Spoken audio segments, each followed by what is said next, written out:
বাংলাদেশে আর কোনোদিন গুম খুনের সংস্কৃতি ফিরতে দেওয়া হবে না বলে জানিয়েছেন বিএনপি মহাসচিব ও স্থানীয় সরকার পল্লী উন্নয়ন এবং সমবায় মন্ত্রী মির্জা ফখরুল ইসলাম আলমগীর। বাংলাদেশ ফিল্ম আর্কাইভ মিলনায়তনে প্রামাণ্য চলচ্চিত্র মায়ের ডাকের উদ্বোধনে একথা বলেন তিনি। আশ্বাস দিয়েছেন গুম খুনের শিকার পরিবারগুলোর পাশে থাকার। তিনি আরও বলেছেন, শেখ হাসিনা শত শত পরিবারকে স্বজনহারা করলেও এখনও অনুশোচনাহীন তারা।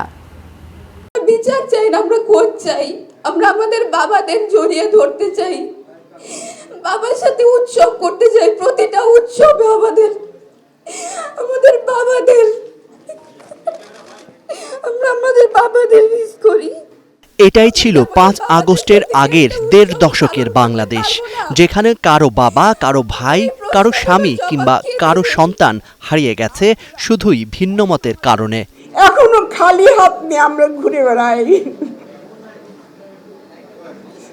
কি ছিল, কি করছিল আমাদের সন্তান, কি অপরাধ ছিল? আমার সুমন গুম হয়েছে 13 সনে। আমার সুমনের কোনো হদিশ পায় নাই। আওয়ামী দুঃশাসনে স্বজন হারানো এমন হাজারো নির্যাতিত মানুষের কষ্টগুলোই যেন অশ্রুর ভাষা পেয়েছে আন্তর্জাতিক নারী দিবসে মায়ের ডাকের এই আয়োজনে। গুম খুন ও নির্যাতনের শিকার পরিবারগুলোর এই আহাজারি আর চাপা কান্নাকে সেলুলয়েডের ফিতায় ধারণ করে নির্মিত হয়েছে প্রামাণ্য চলচ্চিত্র মায়ের ডাক। তাই এলো ইনোভার, যেন আপনি লাইফে থাকেন রেডি প্রতিদিন। Innova, designed for now. যার উদ্বোধনে ছিলেন বিএনপি মহাসচিব ও স্থানীয় সরকার পল্লী উন্নয়ন ও সমবায় মন্ত্রী মির্জা ফখরুল ইসলাম আলমগীর। ফ্যাসিবাদ বিরোধী আন্দোলনে শহীদদের রক্ত ঋণ শোধ করার আশ্বাস দেন তিনি। আমি খুব দুঃখিত, আমি এমনিতেই আমার একটু ইমোশনাল, কিন্তু এই বিষয়গুলো আমি বলতে পারি না। আমাদেরকে যেন কখনো এই ধরনের বাচ্চাদের কথা শুনতে না হয়, ভবিষ্যতে আমরা যেন কখনো এই ধরনের কোনো পরিস্থিতি না পড়ি যেখানে আমার এই শিশুরা বলবে যে আমার বাবাকে হাত ধরে আমি স্কুলে যেতে চাই। কি ভয়াবহ! সবচেয়ে খারাপ লাগে কোথায় জানেন? যে আজকে সেই ফ্যাসিস্ট মহিলা বিদেশে বসে এতটুকু অনুশোচনা নেই, সমানে বাংলাদেশকে আরো অস্থিতিশীল করার চেষ্টা করছে।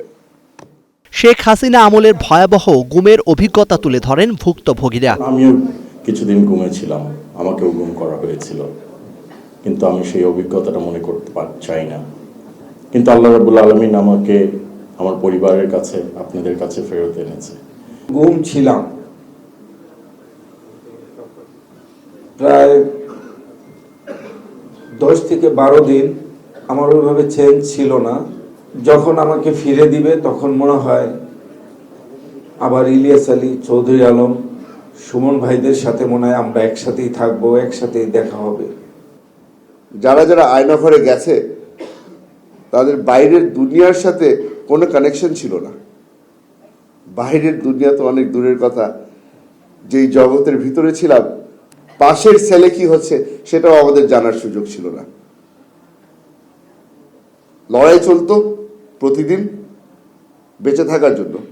গুম খুনের বিষ বাষ্প যেন শহীদদের রক্তে রাঙানো বাংলার মাটিতে আর কখনো ফিরে না আসে, সে আহ্বানই জানানো হয় এই আয়োজন থেকে। Zakaria Ahmed, star news, Dhaka.